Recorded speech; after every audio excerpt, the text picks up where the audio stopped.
At the age of 15, my dad suggested that I stay with my uncle to attend school. He was occupied with work on the ranch and felt it was best for me to be away from home. It wasn't an easy decision, but he thought it was for the best. He mentioned something about not affording for me to return home every weekend. Hey son, how about spending some time with Uncle Bill? My dad proposed. Uncle Bill was a kind person, and I enjoyed my time with him. Despite not enjoying the frequent traveling, I had to move around during school breaks. Uncle Bill accompanied me on some trips, which made the journey less lonely. One day, things took a turn for the worse when my dad made a bad bet and lost a significant portion of our livestock. This caused tensions at home, and my mom even threatened divorce. I never knew the exact reason for the bet, but it led to my dad drowning his sorrows in alcohol and gambling, nearly costing us our home. Fortunately, my dad managed to pull himself together before things spiraled further out of control. However, I realized I needed to find a job to ease the financial burden on my family. Job hunting proved to be challenging, as most positions were already taken by students. Feeling despondent, I confided in my new roommate, Freddie, about my predicament. He suggested checking out Craigslist for job opportunities, which led to short-term gigs that provided temporary relief. One day, I stumbled upon an ad seeking help on a farm, which resonated with my experience. After contacting the person and discussing terms, I began working there on weekends. The farm owner, Charles, greeted me warmly, and I quickly got to work. While Charles was absent, I decided to clear a field, stumbling upon a disturbing discovery, a makeshift grave. Shocked, I began to dig deeper, only to uncover the remains of a person with a gunshot wound. Hey, what are you doing over there, son? Charles's voice interrupted my thoughts, causing me to startle. I turned to face him, and his demeanor shifted suddenly. He seemed distressed and on edge before confessing to a terrible deed. It wasn't my fault, but I can't let you go now. They'll put me in jail for life. In a panic, I dodged his next move as he reached for a gun. A struggle ensued, and I managed to disarm Charles, knocking him unconscious in the process. With adrenaline coursing through my veins, I fled the scene and contacted the authorities. Later, it was revealed that Charles had murdered his family months prior during a fit of rage.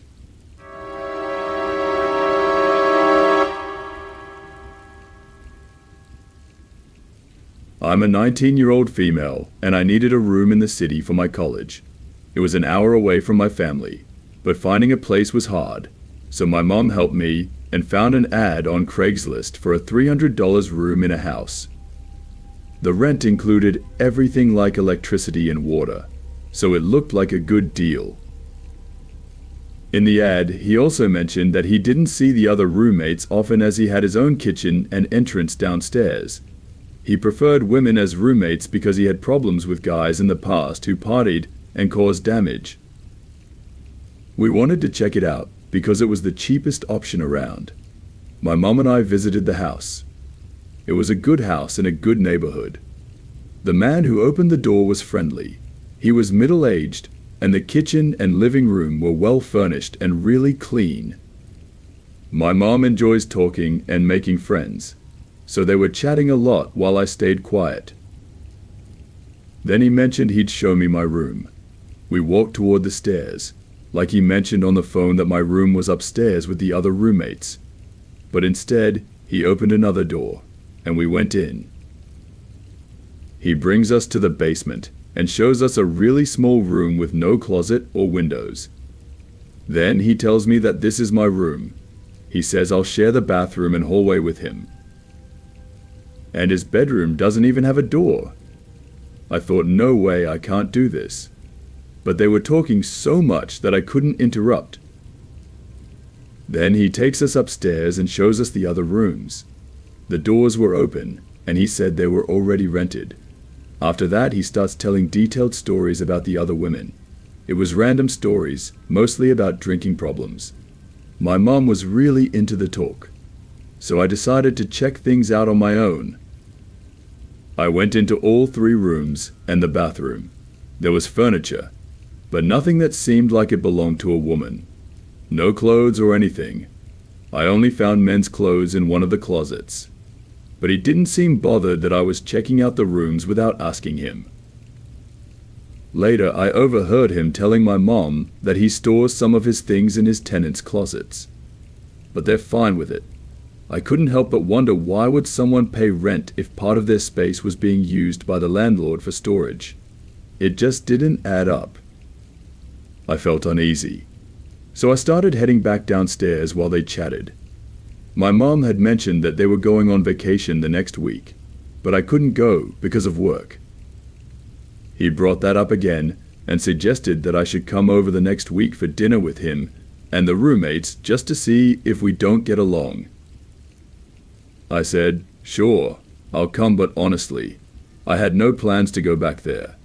Once we got in the car, I told my mom that I couldn't live there. She was really surprised. I had to explain to her that he lied about the room.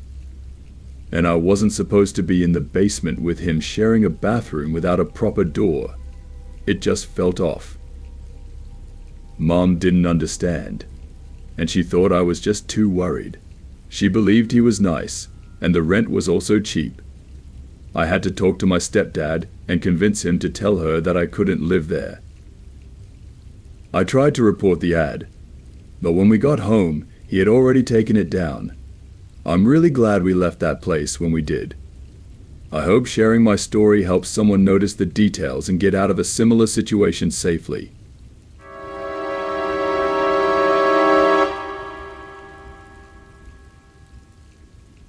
About 2 years ago, my buddy got his own apartment.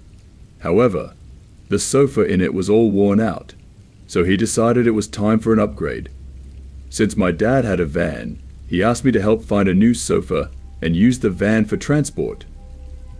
Next day, we checked Craigslist to see what sofas others were selling. We found an ad that said, "Free cream leather sofa for 3 people. It's in great shape, and first person to see it gets it for free." There was also a picture, and the sofa seemed really nice. But the ad had been there for about a week, so we wondered if it was still available, or if someone had already taken it, and they just didn't remove the ad yet. My friend messaged the person selling the sofa, and they replied really quickly, saying the sofa was still there, ready for us to pick up any time. I couldn't help but feel a bit weird. I mean, a free sofa in perfect condition had been sitting there for a whole week, and no one had taken it. So we thought maybe there was a problem with it, something not shown in the pictures. It was the weekend, and we didn't have anything to do, so we thought, why not go see the sofa? My friend messaged the person selling it, and they picked a time and place to meet the parking lot of a nearby McDonald's at around 9 p.m. The seller said he'd be at work until 8 p.m. and needed time to get ready afterward. They described their vehicle as a green Honda Accord with a trailer. We arrived at the McDonald's parking lot around 8:50 p.m. Since there were many people there, we didn't feel worried about our safety. My friend got a text saying the seller was about 15 minutes away. The seller wanted to know what our van looked like, so my friend described it to him. After my friend messaged the seller about our van, it took about 5 minutes. Then this man came up. He looked a bit heavy, maybe around 50 years old, with messy gray hair and a scruffy gray beard, a plain white shirt with food stains, black jeans that had holes and dried mud stains, and black boots with steel toes that were also covered in dry mud. He made his way to my side of the van since I was the one driving. He knocked on my window, so I rolled it down a bit to talk to him. "You guys here for the sofa?" He asked, his voice sounding like he had a cough he couldn't get out. "Yeah," I replied. "Rob's car broke down nearby and his phone died. I walked up here to let you know. He's with the car waiting for help from AA. But if you want, you can go down there and pick up the sofa directly from him. My friend and I just looked at each other, feeling unsure about what was happening. Can I hop in the van with you guys and we'll go back to Rob together? He asked. How far is he down the road? I asked. Not too far. But I need to show you where to go, he said. Right then, my friend pretended to get a phone call. Hello? Yes? Oh, no way, really. We'll be right there. He said, turning to me. Hey, we need to go. My dad's got a flat tire and he's stuck on the side of the road. I nodded, understanding it was a made-up call, just an excuse to get away from the strange guy. We have to leave right now, but we'll talk to you tomorrow about the sofa, I said to the guy, who just kept staring at me as I rolled up my window and started driving. Dude, that was creepy as hell. My friend said. Yeah, definitely, I replied. After deciding to drive around the back of the parking lot to make sure everything was okay, we saw him still standing in the same place. We left him talking on the phone. He put his phone down, and after about 2 minutes, a car pulled up with 3 men inside, and he got in. Right then, my friend's phone started ringing. Hey, can we meet up tomorrow? I can keep the sofa for you until then, if you need, he said on the phone. While he was talking, I saw one of the guys in the car that took the strange guy away also talking on the phone. My friend told Rob that he would call him tomorrow because he was busy and couldn't talk right now. Right when my friend ended the call, the guy in the car finished his call too. I told my friend that there might not have been a broken down car, and the creepy guy might have just tried to get us to go somewhere, so the guys in the car could do who knows what to us. We never got any calls from them again. We also reported the ad, and it got taken down the next day.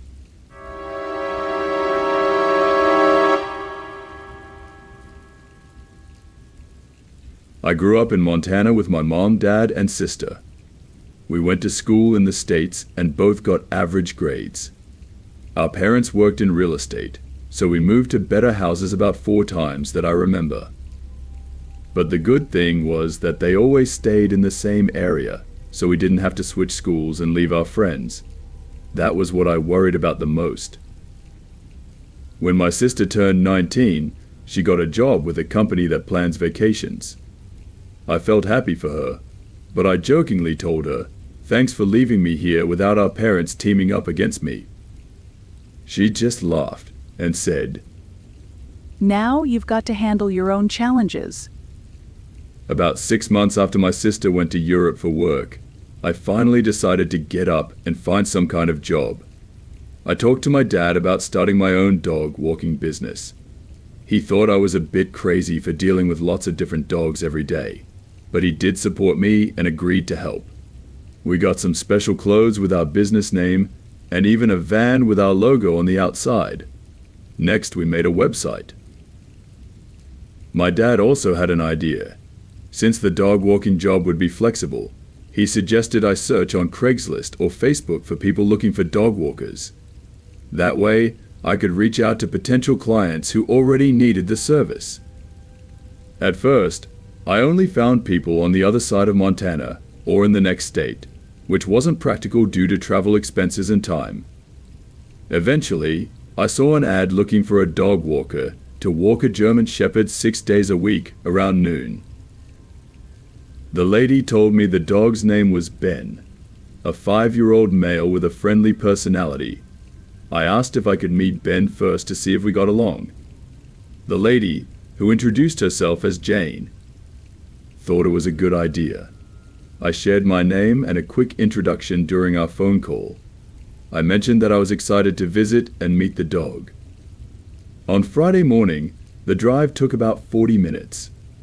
Even though it's still quite a distance, she was offering a good pay rate, and it was a daily job. I could tell the house was really fancy because of the big walls and gates. The gates were closed when I got there, but I saw there was a button on the wall for calling. I drove up, got out, and pressed the button. Can I help you, sir? A voice said. Then I saw a camera on top of one of the pillars watching me. Hello, good morning. I'm Liam. I have an appointment with a lady named Jane about a dog, I replied. Sure, wait a moment. I'll go check. The voice responded. After about 3 minutes, the voice came back and said, Yep, everything's fine. The gates will open in a bit. Just step back a bit. Once they open, drive up to the house and park on the left side. Then stay in your car until someone comes to get you.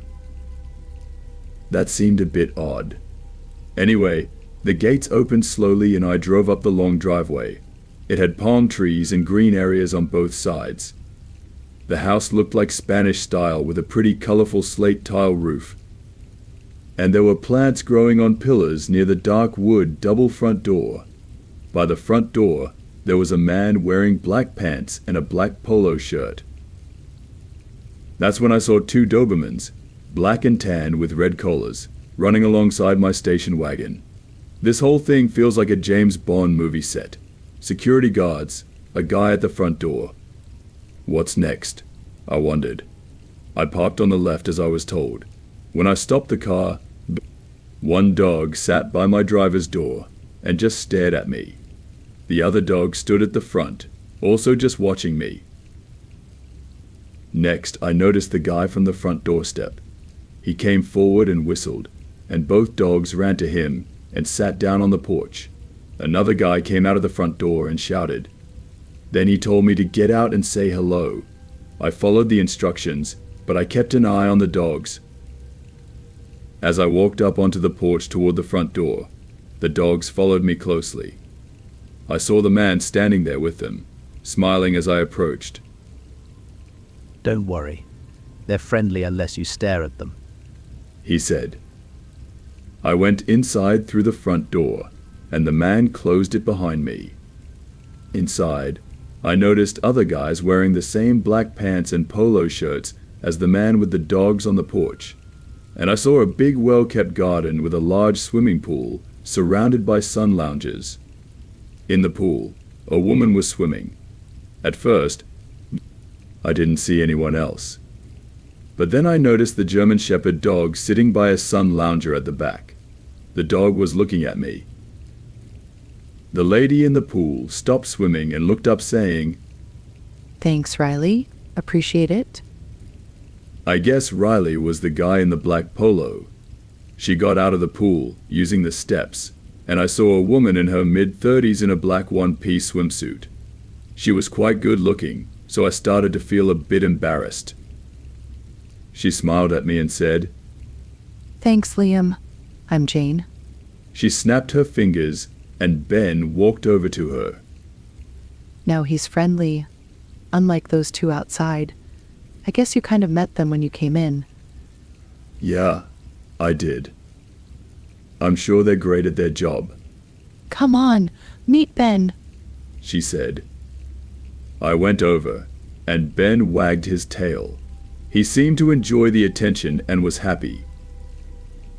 Well, if you work for me and my family, I need you to be really loyal and keep things private.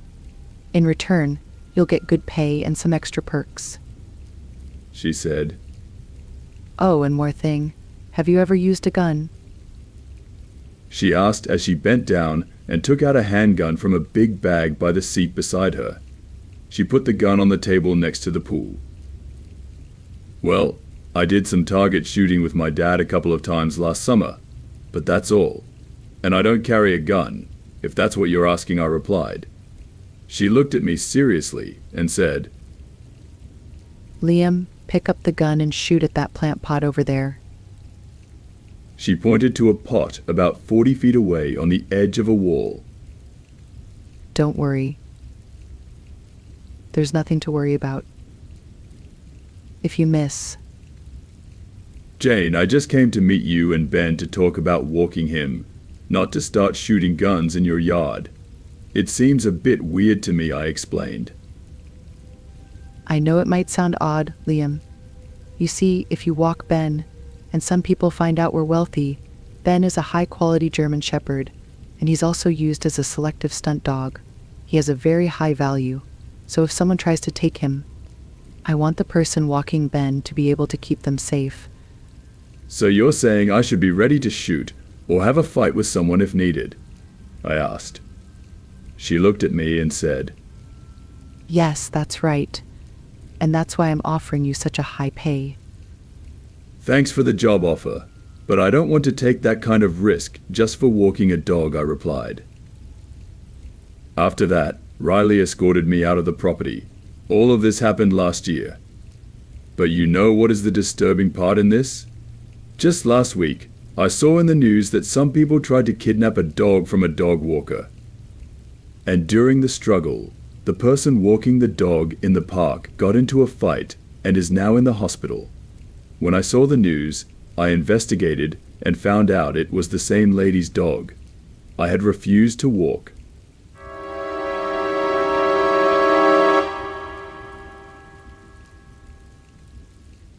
When I was 17, I was looking to buy my first car.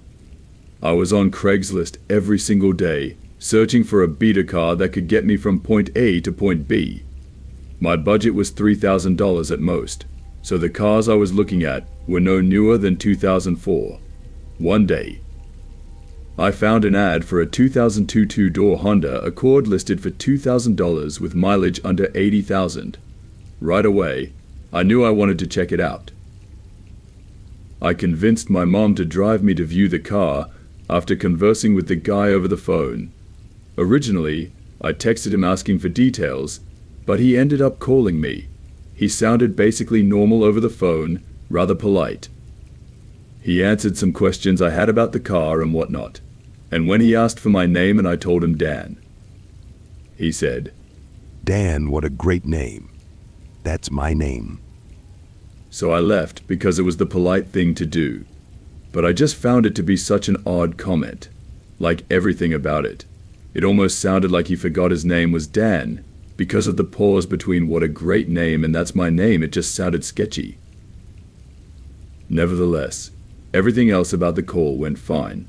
So the next day my mom drove me to the address the guy gave me. We got off the highway and onto the streets right away. We agreed this was a trashy looking neighborhood, with bars on windows and graffiti under bridges. I was hoping the guy's place wouldn't seem equally sketchy, but as we pulled up, it was. It wasn't a standard property like the rest of the area. The entrance to the property was between two houses, not a driveway, just some low-key road that led into an inlet with two more houses. Every house was cramped between other houses and buildings. But there I saw it behind a cord, which was what you'd call the driveway for this house. My mom and I stepped up to the front door and rang the bell. We didn't know if it rang or not because we couldn't hear anything. So I knocked. One of the windows opened out of nowhere, and a man's voice said, Come inside, the door's unlocked. My mom stopped me and whispered. Are you sure you want to go in there? I said, yeah. I let ourselves in, expecting to be greeted by Dan. The inside of this place was kind of dark. Not a lot of natural light came in through the minimal windows. Hello, I said. Yeah, over here.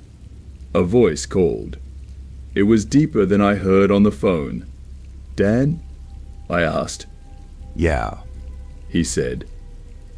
I began walking through the little kitchen closer to his voice. My mom grabbed my shoulder and stopped me. She whispered in my ear. We're leaving. The man's voice now came from beyond this door at the end of the kitchen. He called, Down here, we could do the transaction here. My mom and I left the house in a hurry. As we were hurrying to my car, a lady at the next building over called to us. She came hurrying down from her front porch, warning us not to go in there, asking why we were there. We explained that I came to buy a car, but that he was calling us into his basement.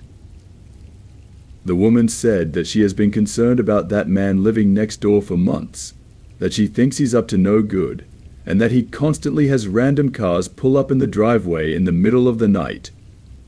We asked if his name was Dan. She said she wasn't sure, but that she vaguely remembered the guy introducing himself as Mike. She told us to just get far away from the house immediately, and so we did. It's disturbing to know my mom and I may have been murdered in that basement if we went down there. Like, how could we do a transaction before even viewing the car or agreeing on anything? Better question why in the basement.